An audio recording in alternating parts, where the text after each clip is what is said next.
This is also nauseating. I mean, Elizabeth Warren was dead to me long ago, but now she's dead, and I'm not going to visit her graveyard. Politically, I don't wish her. So, Elizabeth, I'm going to run my entire campaign against super PACs and then have a super PAC in the final stretch there. The donors who funded her super PAC were just disclosed. Ooh, it's a doozy here.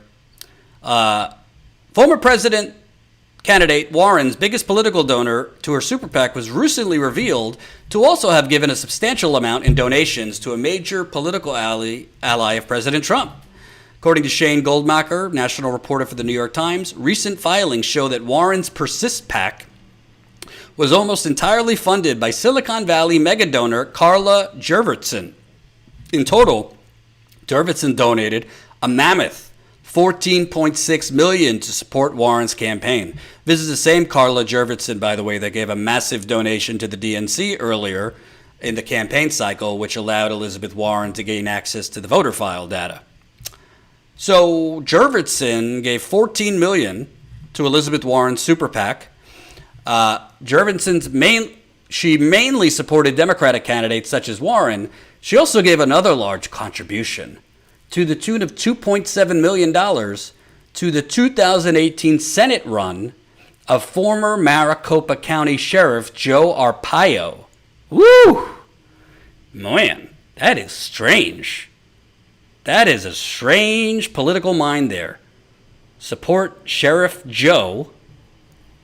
Round him up, Sheriff Joe in Arizona. At the same time, support Elizabeth Warren. Arpaio, an outspoken Trump supporter, has been one of the most vilified figures on the left due to his tough stance on immigration. He has been the subject of multiple civil rights lawsuits after being accused of racial profiling and abuse of power. Arpaio also earned contempt of court conviction, though he was later pardoned by President Trump. Moreover, Warren has previously spoken harshly about Arpaio, even releasing a statement on her website in 2017 after news of his pardon. Quote, speaking of making America less safe, President Trump and Sheriff Joe are two of a kind. Both believe the law doesn't apply to them and have used their office to create a platform for racism and bigotry. No one, not Trump and not Arpaio, is above the law. So, yeah.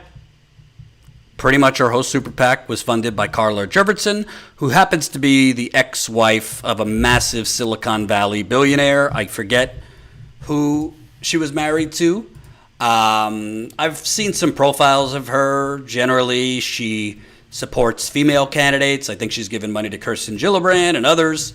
But she's given money to a highly, highly racist, highly fascist, xenophobic Sheriff Joe. In fairness to Elizabeth Warren, I don't know if she knew everybody that was funding that super PAC. My assumption is she knew.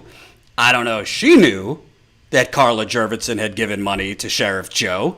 But it just shows you, with super PACs, there's nobody really that clean donating millions and millions of dollars to super PACs. When the media and Biden tried to make it seem like, Bernie, you have a super PAC, and they were classifying like Sunrise Movement as a super PAC, Our Revolution as a super PAC, National Nurses United as a super PAC. It's a joke. You know who funds National Nurses Super PAC? The nurses, not Carla Jurvetson. You know who funds Our Revolution? The largest contribution they had last year was $25,000. Hardly corruption. Her former husband, Stephen Jurvetson, is an American business and venture capitalist, formerly a partner of the firm Draper Fisher Jurvetson. He was an early investor in Hotmail, Memphis Meats, Mythic, and Nirvana. He is currently a board member of SpaceX and Tesla, among others. He later co-founded the firm Future Ventures with Mariana Sanko, who worked with him at DFJ. DFJ was an early financial backer of Elizabeth Holmes and Theranos. Oh, God. You remember Theranos? Who Joe Biden, by the way, supported. That blood-sucking corporation. There's a great documentary on Theranos, I think on HBO.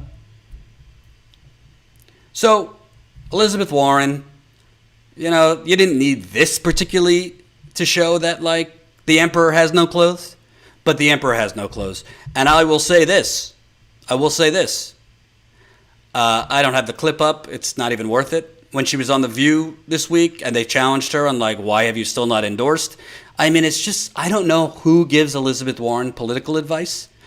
I don't know who Elizabeth Warren's got, like, North Star is on politics. I don't know if it's just her who decides these things, but she has the worst, I mean, other than Hillary Clinton, she has the worst political instincts I have ever seen. I mean, at this point, just endorse Biden and put us out of our misery, okay? Have some spine. If she decides to run for Senate again in 2024, I will be, well, I'm a journalist, but I will be covering whoever is her primary challenger, and I will go up there for that to Massachusetts. She needs to be primaried. She needs to be gone. And see, that's why I was saying earlier, we can't be progressively pure. We could believe these things, but I still say it would have been smart for Bernie to say, screw it, be my vice president, stem the momentum that Biden had with Pete, Amy dropping out, everybody coalescing. If Warren would have came out and supported him in those hours, it would have neutralized the media momentum Biden had. It would have rallied, yes, progressives. A lot of progressives wouldn't have been happy, but it would have given Bernie a victory in the news cycle. But that doesn't mean we have to like Warren. But sometimes progressives need to pause the purity and do some things we don't want to do to win. When you win, then we lead the charge against the oligarchy. Hope you enjoyed that last video. Hop on over to statuscoup.com where you can sign up for our email list and become a member for as low as $5 to $10 a month. Membership is how we grow. That's statuscoup.com/join. And remember, join our email list so we can grow the revolution with you. Status Coup.